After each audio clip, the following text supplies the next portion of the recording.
7 जुलाई 2014 को एक स्पष्ट गाइडलाइन कोर्ट ने जारी कर दी। इन्होंने 2014 के बाद जो पदोन्नति थी उसका मजमून ये था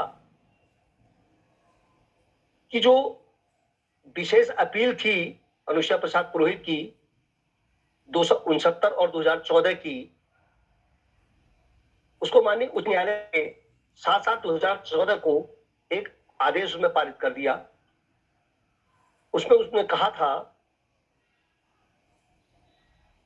स्पष्ट माननीय उच्च न्यायालय के उपरोक्त आदेश 7/7/2014 द्वारा जो है उत्तरांचल अधीनस्थ शिक्षा प्रशिक्षित स्नातक श्रेणी सेवा नियमावली 2006 नियम 5 के अंतर्गत बेसिक शिक्षा संवर्ग के प्रधानाध्यापक, प्राथमिक विद्यालय के सहायक अध्यापक, जूनियर हाई स्कूल वेतनमान 5500 से 9000 को 30% कोटे के अंतर्गत माध्यमिक शिक्षा में सहायक अध्यापक एलटी संवर्ग वेतनमान 5500 से 9000 में प्रवेश की। बहुत इसको गौर कीजिएगा, यहाँ पर तीनों का वेतनमान कोड 1 दिखाते हुए ये कहा कि जो 5500 से 9000 जिस दिन के प्रवेश होगा उसमें पदोन्नति यानी पदोन्नति के समान न मानते हुए मर्जर समायोजन माना है तथा बेसिक शिक्षा संवर्ग के प्रधानाध्यापक, प्राथमिक विद्यालय के सहायक अध्यापक, जूनियर हाई स्कूल में मूल वेतनमान यानी जो वेतनमान था 5500 से 9000 प्राप्त किए जाने की तिथि से उक्त सेवाओं को माध्यमिक शिक्षा सहायक अध्यापक एलटी संवर्ग में जोड़े जाने के निर्देश दिए हैं। ये रास्ता क्लियर हो गया कि आप जो है पदोन्नत को यानी जो बेसिक में जो समान ग्रेड पे में है तो उनको आप पदोन्नत नहीं कह सकते हैं, वो उसको मर्जर मानना होगा। अब यहाँ पर 20 अगस्त 2020 को विभाग ने उन्हीं शिक्षकों को मर्जर माना जो समायोजित थे और जो कोर्ट में जिनकी याचिकाएं लंबित थी। इससे पहले मैं अभी 2016 में जाना चाहूंगा, क्योंकि जब इस पदोन्नत शब्द आड़े आ रहा था तो माननीय मुख्यमंत्री जी ने एक कार्यवृत्त शासन को सचिव को लिखा कि जो प्राथमिक शिक्षा के शिक्षकों को एलटी में समायोजित किए जाने के स्थान पर स्नातक वेतन क्रम नियमावली में पदोन्नत का उल्लेख किए जाने से के संबंध में माननीय मुख्यमंत्री जी द्वारा 5 सितंबर 2017 तक एक शब्द आया है, 5 सितंबर 2017 तक स्नातक वेतन नियमावली में शिक्षक को पदोन्नत के स्थान पर समायोजन किए जाने के निर्देश दिए गए हैं।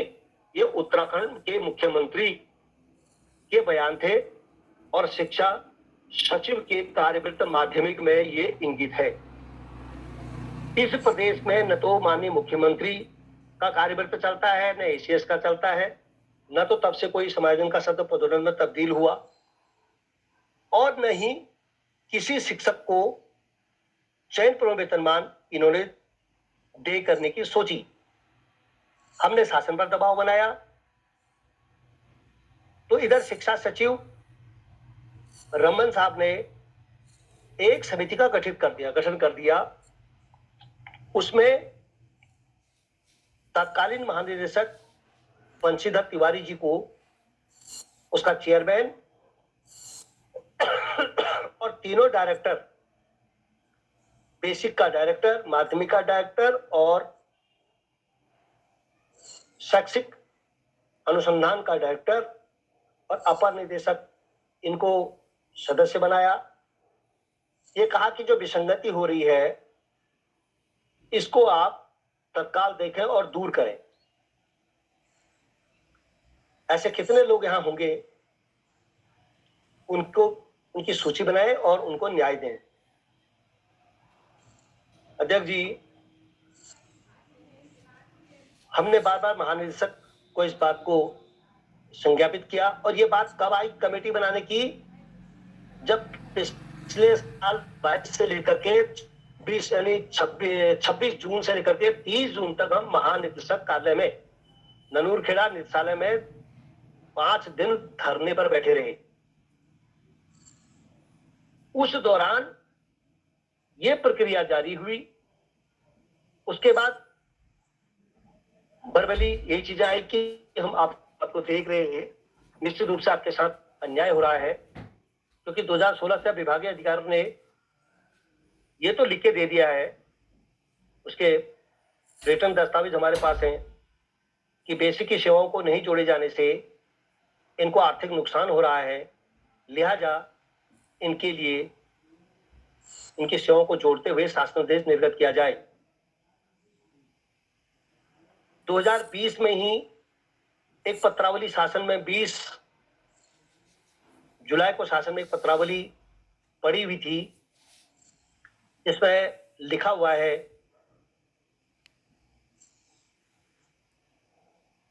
समायोजित बेसिक शिक्षा में कार्यरत समायोजित पदोन्नत विभागीय परीक्षा भर्ती समान वेतनमान पर कार्यरत शिक्षकों को चयन पूर्ण वेतनमान समान प्रकरणों को देखते हुए देय किया जाता है। लिहाजा शासन उसमें नैसंगिक न्याय ले सकता था, लेकिन शासन ने यू टर्न लिया। सचिव ने गैर जो है पुनः शिक्षा विभाग की तरफ फेंक दी और उस कमेटी के गठन में निर्णय लेने को कहा। उस कमेटी ने निर्णय लिया 2022 में अक्टूबर में एक निर्णय आया है। लगभग 490 शिक्षकों की उस सूची है संख्या, उसमें उन्होंने जो याचीगण हैं उनको आधार मानते हुए उनका फैसला दे दिया और बाकी लोगों को पेंडिंग में रख दिया है। तो लिहाजा हम जहां थे वहीं रहे। तो आज हमारा तर्क ये है कि जब 2006 की नियमावली यथावत थी, उसमें समायोजन था, तो वो लागू रहती तो हमको ये दिक्कत नहीं आती। और 2014 में यदि वो नियमावली आपने बनाई तो आप हमको ये बता देते कि आपको चयन पूर्ण वेतनमान यहां नहीं मिलेगा, तो हम शायद यहां नहीं आते। तो ये सब बारीकी आपके संज्ञान में है। इसमें फिर भी पुनः कोई क्रॉस चीजें आएंगी तो मैं उसको क्लियर करूंगा, क्योंकि मेरे पास फाइल लगातार लंबी है। ज्यादा समय नहीं लेते हुए, क्योंकि हमने 1.5 घंटे का समय मांगा था, और मैं अपनी बात को यहाँ पर विराम देते हुए मैं सम्मानीय महासचिव से अनुरोध करूंगा कि आप मुख्य अतिथि जी को मंच पर बुलाकर उनकी बात को हम गौर से सुनेंगे और अपनी पीड़ा को हमने रखा है, आगे भी हम इस पर मार्गदर्शन चाहेंगे। और सभी साथियों का, क्योंकि सभी ओजस्वी हैं, जो बात हमने कही है वही बात हमारे पूरे मंच की है, क्योंकि हम पीड़ित हैं। और अंतिम में इस मंच के मुखिया होने के नाते अध्यक्ष जी, बड़े दुखी मन से, मुझे भारी मन से कहना पड़ रहा है, हमारे पास ये फरवरी का महीना अंतिम समय है, मार्च में बोर्ड की परीक्षाएं हैं, अप्रैल में हमारे मूल्यांकन का काम चलेगा, मई 20 तक हम शासन का, प्रशासन का, शिक्षा विभाग के अधिकारियों की मंशा को टटोलेंगे, सचिवालय भी जाएंगे, आपका सहयोग लेते हुए कार्मिक एकता मंच से भी अनुरोध करेंगे। यदि हमको फिर भी न्याय नहीं मिलेगा तो निश्चित है हम 1 जून से चाहे सचिवालय में बैठेंगे, चाहे निदेशालय में बैठेंगे, हम धरने पर बैठेंगे। नौबत आमरण अनशन तक भी आएगी तो हम जाएंगे। इस बार हम वापस खाली हाथ नहीं आएंगे, चाहे फिर जो हो जाए, आर या पार। इन्हीं शब्दों के साथ मैं अपनी वाणी को विराम दूंगा और सम्मानीय महासचिव से अनुरोध करता हूं, आज के मुख्य अतिथि उत्तराखंड कार्मिक एकता मंच के सम्मानित अध्यक्ष पांडे जी को मंच पर आमंत्रित कर हमारी इस क्रम को आगे बढ़ाने का कष्ट करेंगे। सम्मानीय राणा जी, ओम नमः शिवाय। धन्यवाद अध्यक्ष जी। आपने सविस्तार हम सबकी जो पीड़ा है आज के इस बैठक के मुख्य अतिथि आदरणीय श्री पांडे सर के सामने रखी, और जैसा कि आपका मुझे आदेश हुआ है कि हम सब लोग वास्तव में उत्तराखंड कार्मिक एकता मंच के आभारी भी रहेंगे, आजीवन आभारी रहेंगे। आपका आशीर्वाद हमको मिलता रहे, हमारा मार्गदर्शन आप अनवरत करते रहें। इसी क्रम को जारी रखते हुए मैं आपसे निवेदन करता हूं, आप अपने आशीर्वचन हमें, इस पूरे मंच को आशीर्वचन देने का कष्ट करेंगे। आज के मुख्य अतिथि सर। धन्यवाद राणा जी। आज की बैठक की अध्यक्षता कर रहे आदरणीय श्री दिगंबर फ्लोरिया जी, संचालन कर रहे राणा जी, हरीशन गैरोला जी, शुक्ला जी और सभी प्रबुद्ध गुरुजनों का मैं अभिनंदन करते हुए, जो एक सूत्री जो मांग है आप लोगों की, उस पर जितना हमने एनालिसिस किया है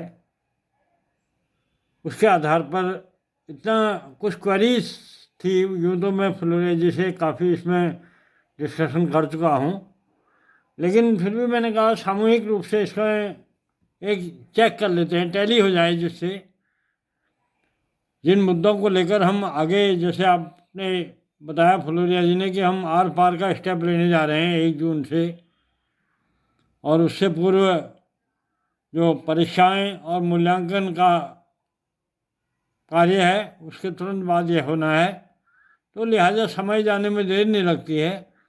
इसलिए समय रहते इस बात को जो भी अथॉरिटी है उसके संज्ञान में लाते हुए इसका समाधान कैसे किया जाए, इस पर विचार मंथन गंभीरता से कर लिया जाए। जो बातें आई हैं उसमें सबसे एक मेरी क्वेरी ये है कि क्या यदि समायोजित शब्द होता 6 की नियमावली के आधार पर, अगर यथावत रहती 6 की नियमावली के 16(1) मैंने जो पढ़ा, तो क्या हमको फिर ये प्रॉब्लम नहीं होती? नहीं होती। समायोजन शब्द होता तो चयन सम्मान मिलता रहता, बिल्कुल लगातार मिलता। और दूसरी बात यह है कि जैसे हम एलटी संवर्ग में आने के लिए अलग अलग संवर्ग हैं, आप जूनियर बेसिक या जूनियर हाई स्कूल के अलग अलग संवर्ग हैं, तो उन संवर्गों से आप एलटी संवर्ग में आए तो क्या आपसे ऑप्शन लिए गए?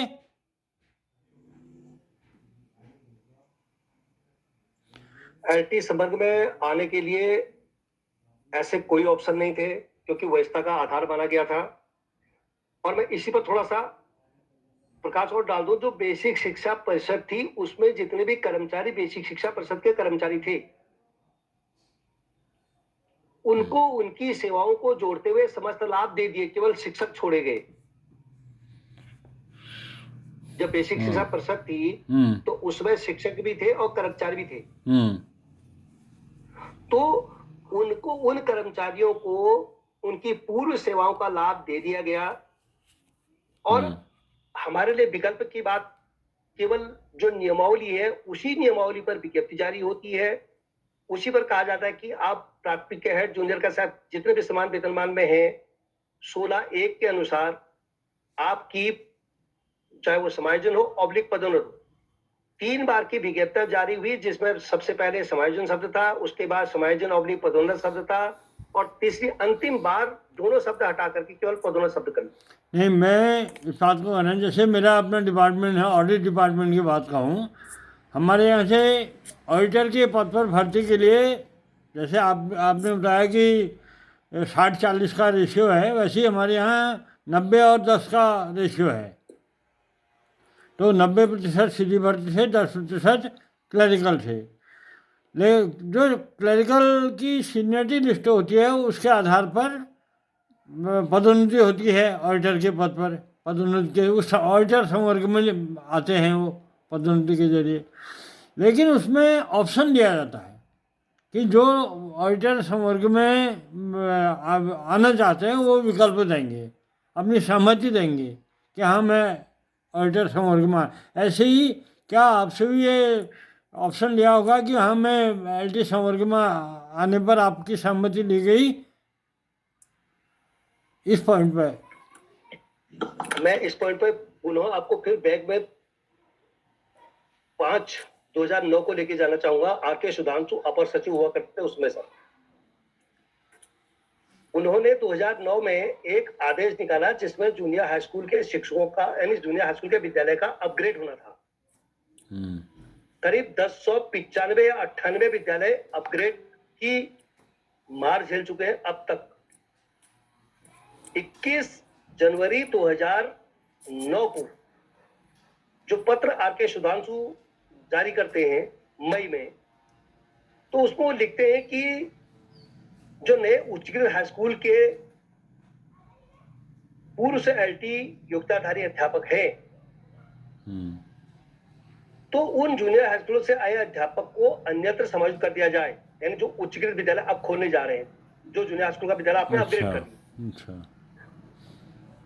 अन्यथा की स्थिति में जूनियर हाई स्कूल से आए बेसिक संवर्ग के सहायक अध्यापक जो संबंधित पद, मैं यहाँ पर गौर आपके प्रश्न का जवाब है इसमें, वो स्पष्ट कहते हैं कि जो बेसिक संवर्ग, यहाँ पर संवर्ग की बात आ रही है, बेसिक संवर्ग के सहायक अध्यापक जो संबंधित पद एवं विषय के अनुरूप शैक्षिक योग्यता, विषय संयोजन योग्यताधारी है, उनको यथावत रखा जाए। तो इसका मतलब यह है कि यहाँ पर कोई संवर्गवाद नहीं था। 2009 में ऐसी कोई परिस्थिति नहीं थी कि संवर्ग में बांटा गया था। उस पर यथावत था कि आपके पास 8 साल का अनुभव होना चाहिए था बेसिक में कार्य करने का, आपके पास B.Ed की डिग्री होनी चाहिए थी, आपके पास समान शैक्षिक योग्यता और 2000 नियमावली आच्छादित होनी चाहिए थी। इससे पहले अध्यक्ष जी, बेसिक शिक्षा का राजकीकरण हो चुका था और एक डायरेक्टर था, एक शिक्षा निदेशक था, जिसमें बेसिक और प्राथमिक एक छतरी के नीचे था। तो ऐसी परिस्थिति में जब हम संवर्ग की बात करते हैं, तो एक बार तो दोनों का जब संवर्ग एक हो गया था, एक शिक्षा निदेशक था, एक महानिदेशक था, तो उसमें ये संवर्ग टूट गया और कहीं लागू किसी पर नहीं होता। ठीक हो गया, इसको क्लियर हो गया। तो सामान्य साथियों, जो ये विषय है, इस विषय पर जो 2014 में जो नियमावली में संशोधन हुआ है, उसका पूरा एनालिसिस करने पर हमने ये देखा कि उसमें एक गहरी एक साजिश कहूँगा मैं तो इसको, क्योंकि अगर जिस नियमावली में जो संशोधन हुआ, उस संशोधन करते समय जिसके हित प्रभावित हो रहे थे, जिस संवर्ग के हित प्रभावित हो रहे थे, उस संवर्ग को विश्वास में नहीं लिया गया।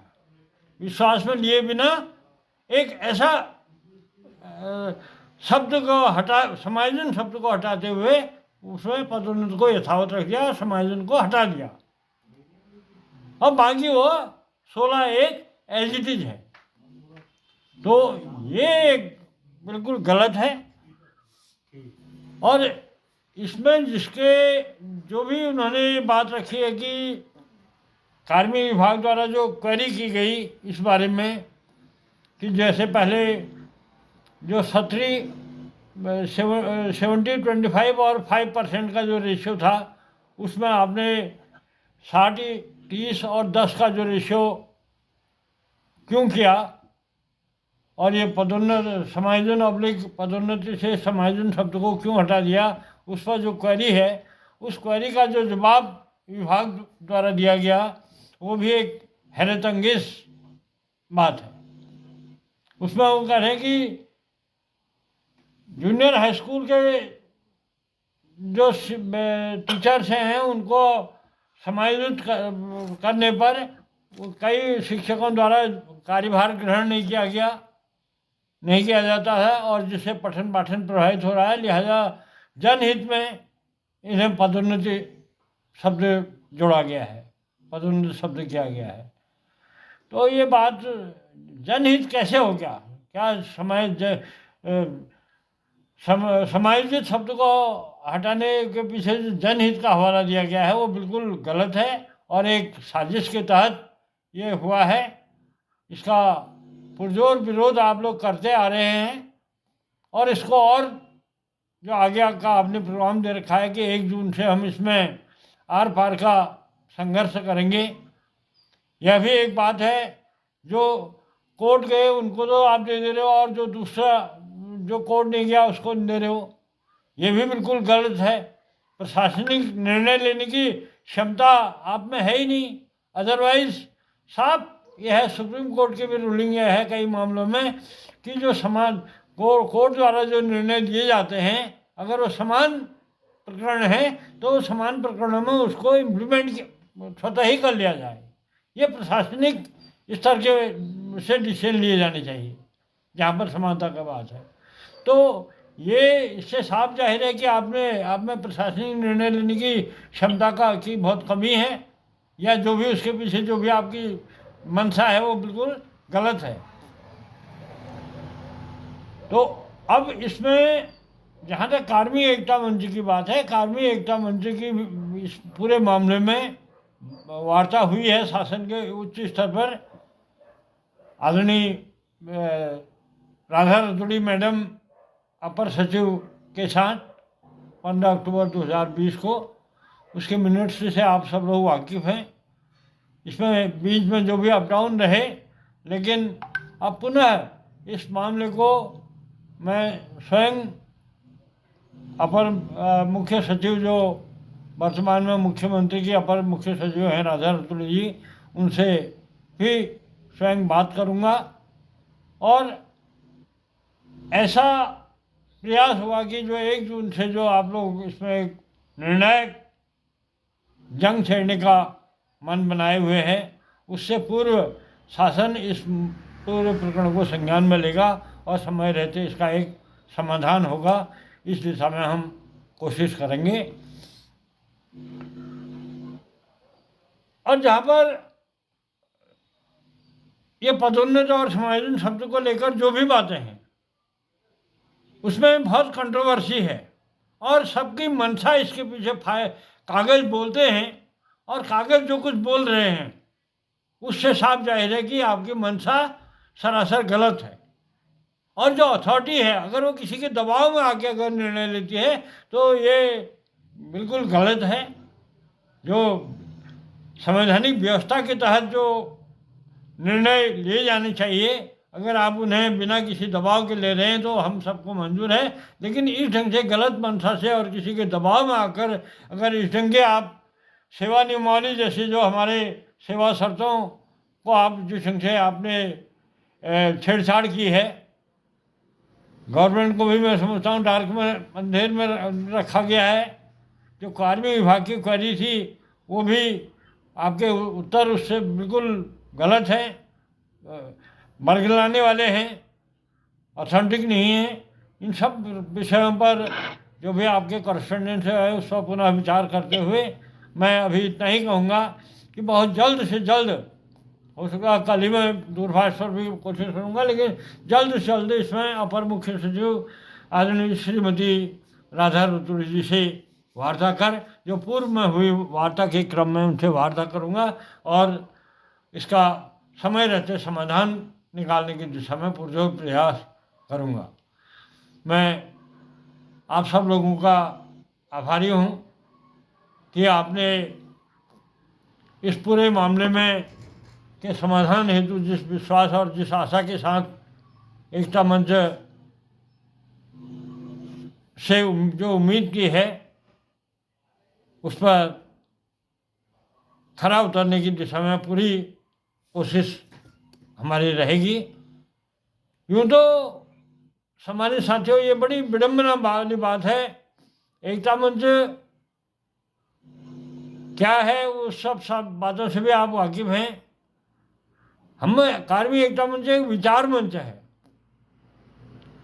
ये डिमांड्स जो हैं आपकी सेवा संबंधी जो डिमांड्स है उसको उसके लिए जो घटक संगठन हैं उनके स्तर से इनको पैरवी की जानी चाहिए थी, लेकिन जहाँ पर घटक संगठनों की भूमिका ऐसी हो जाती है कि वो ऐसे ज्वलंत बुनियादी सवालों को टेकअप नहीं करते हैं या उसी को उलझाने में उनकी खुद की भूमिका होती है और जो उससे प्रभावित होते हैं उनकी आवाज़ दब के रह जाती है। उस आवाज़ को आवाज़ देने के लिए ये मंच, विचार मंच हमेशा अग्रणी रहा है।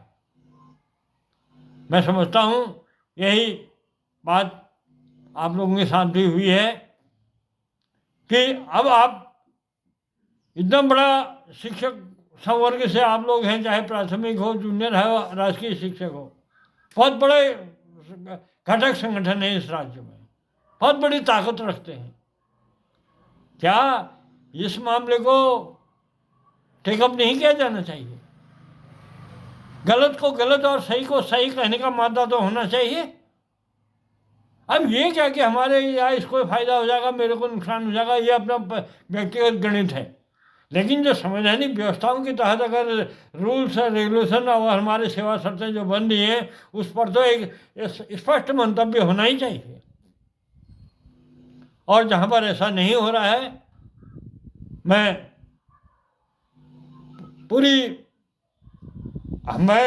इसका पूरा एनालिसिस करके हम तो ये बात जानते हैं कि जहाँ पर संवर्ग चेंज हो गया, जैसे मैं खुद अपने डिपार्टमेंट की बात कहूँ, जो एक संवर्ग से दूसरे संवर्ग में अगर पदोन्नति हो रही के जरिए जा रहा है कोई, तो उसकी सेवा का गणना वहीं से होगी जहाँ से संवर्ग चेंज हो गया। उस चेंज होने की तिथि से ही उसकी सेवा लाभों की गणना उस संवर्ग में होगी। लेकिन यहाँ पर जो झोल हुआ है, जो आपने अभी फुलोरी जी ने कहा है, जो समायोजन शब्द है और पदोन्नति शब्द, समायोजन को क्यों हटाया गया है, तो वो अपनी जगह पूरी आधारपूर्ण और तर्कपूर्ण बात है। क्योंकि एलटी के लिए जो भर्ती सेवा नियमावली आपने बनाई है, आपका मंतव्य था कि इसमें भर्ती जो हमारा रेशियो है उस रेशियो में फुलफिल नहीं होने की वजह से तमाम पठन पाठन टीचर के पद खाली हो रहे हैं, उनको भरने में दिक्कतें आ रही हैं, इसलिए समायोजन किया जाए। पूर्व में भी जो शासन के अधिकारियों द्वारा इस पत्र पर पत्र वगैरह जारी किए गए हैं, पत्र आदि, उनसे भी स्पष्ट होता है कि ये एक समायोजन होना चाहिए और समायोजन था भी और किसी को कोई दिक्कत नहीं थी। लेकिन जिस ढंग से डार्क में रखते हुए एक घालमेल कहूँगा मैं इसको, बिल्कुल जिस ढंग से इसको सेवा नियमावली में जो संशोधन हुआ है वो बिल्कुल गलत हुआ है। और जितने लोग समायोजित, और अगर ऐसा था तो बिल्कुल सही बात है कि आप लोगों के संज्ञान में लाया जाना चाहिए था। अब मैंने अभी देखा, जैसे अभी हमारे शुक्ला जी ने एक बात कही, या फ्लोरे जी का ही प्रकरण को मैं देख रहा था, 9 में उनको आए और फिर 10 वर्ष बाद प्रोन्नति मिलता है। ऐसे ही फ्लोरे जी का मैं देख रहा था, 15 में उनको, 15-16 में, 6 में उनको वो आए, 6 के बाद 15-16 में उनको चयन वेतनमान मिलना चाहिए था। अब लेकिन 9 वर्ष की सेवा यूं ही चली गई क्या? ऐसा क्यों आता आदमी? बस 1 साल और करके 10 वर्ष की सेवा पूर्ण करके उस संवर्ग में अब चयन वेतनमान लेके फिर आते। लेकिन ये संज्ञान में नहीं लाया गया। अगर ऐसा था तो संज्ञान में लाया जाना चाहिए था, पूर्व में ही सेवा शर्तें क्लियर होनी चाहिए थी। तो उसको ऐसा नहीं होने की वजह से और उन सेवा शर्तों को बिना विश्वास में लिए उसमें संशोधन करके जो ढंग से किया गया वो सरासर गलत है। और ये गलत को गलत कहने के हम पुरजोर ढंग से इसको विरोध करेंगे और पूरी कोशिश रहेगी। इस प्रकरण में पूर्व में भी बहुत बड़े मैंने संज्ञान में लिया, कभी भी बात आती है तो कई संगठनात्मक ढंग से इसमें शासन स्तर पर पूर्व में भी कई लोगों की बातचीतें हुई हैं। सब लोगों ने बातचीत का निर्णय जो रहा कि यार ये अगर इसके फेवर में कहें तो ये नाराज़ हो जाएगा और वो उसके उस बात में कहें तो खुश हो जाएगा, वो नाराज़ होएगा। इस ढंग से बातचीत हुई है और इस मामले को पूरा डंप किया गया, ठंडे बस्ते में डाला गया है। लेकिन ये ऐसा नहीं होगा, इसमें निर्णय, स्पष्ट निर्णय होके रहेगा, ये मैं आप सब लोगों को आश्वस्त करता हूँ। और इसको लेकर शीघ्र पूरे शासन के संज्ञान में लाके हम पुनः कोशिश करेंगे, जो आपका 1 जून से जो आंदोलनात्मक माइंड मेकअप कर रखा आपने वार पार का, उससे पूर्व इसमें शासन स्तर पर उच्च स्तरीय एक बैठक आयोजित कराकर हम अपना पक्ष रखेंगे और उस पर दो ही बातें होती है, या तो हमारी बात से शासन कन्विंस हो दे या शासन अपनी बात से हमको कन्विंस करा ले, ये चीज़ें होके रहेंगी। तो इन्हीं सब बातों के साथ मैं आप सब लोगों का आभारी हूँ पुनः कि, और एकता मंच के बारे में भी स्पष्ट कर दूँ, क्योंकि आप गुरुजन हैं, पथ प्रदर्शक हैं, ये विचार मंच है। विचार मंच सही को सही और गलत को गलत कहने के लिए बोल रही है, सबके अपने विचार हैं। और हमारा मूल थीम यह है कि जवाबदेही। अगर आंदोलन से जन्मे उत्तराखंड राज्य में आंदोलनों के प्रति जवाबदेही तय हो। अब आपका एरिया, आपका अगर 1 जून से आंदोलन हो जाता है तो उसके लिए कौन जवाबदेह होगा? अभी बेरोजगार संघ का जो है, बेरोजगार के हमारे नौनिहाल का आंदोलन हुआ, उस आंदोलन के लिए कौन जवाबदेह है? लाठियाँ भाजी गई, उनको जेल में डाला गया। क्या ऐसे माहौल में जब गलत को गलत कहने के लिए उठी आवाज़ को अगर यूं दबा दिया जाएगा तो गलत को गलत कहेगा कौन? ये सबसे बड़ी बात है। तो इसके लिए सबसे पहले जवाबदेही सुनिश्चित होनी चाहिए। अगर आपके साथ कहीं अन्याय हो रहा है, आप आवाज़ उठा रहे हैं, तो उस आवाज़ को सुना जाना चाहिए, टेबल में बातचीत होनी चाहिए, और उसका अंततः यही निर्णय आता है कि या तो हमारी बात से आप कन्विंस हो ले, या तो अपनी बात से आप हमको कन्विंस करा दें। तो पुनः इस विचार मंच के रूप में इस बात को लेकर हम सब लोग आपस में एक दूसरे से संपर्क में रहेंगे समय समय पर। एकता मंच द्वारा भी जो भी वेबिनार होंगी या धरातलीय मीटिंग होंगी, बहुत शीघ्र एक देहरादून में हम भी एक मीटिंग करने जा रहे हैं, तो उसमें भी आप सब लोगों का अग्रणी सहयोग रहेगा। इन्हीं बातों के साथ मैं पुनः आपको आश्वस्त करना चाहूँगा कि मैं पुरजोर कोशिश होगी कि इसमें शासन स्तर पर जल्द से जल्द एकता मंच एक बैठक आयोजित कराने की दिशा में प्रयास करेगा। इन्हीं सब बातों के साथ शुभकामनाओं के साथ अपनी बात को विराम देता हूँ। जय संगत। धन्यवाद आदरणीय अध्यक्ष जी, आपने हमको आश्वस्त किया। हम आपके हार्दिक आभारी हैं और हमें पूरा विश्वास है, क्योंकि आपका धार्मिक एकता मंच का सूत्र वाक्य है उत्तराखंड में आंदोलन के लिए जवाबदेही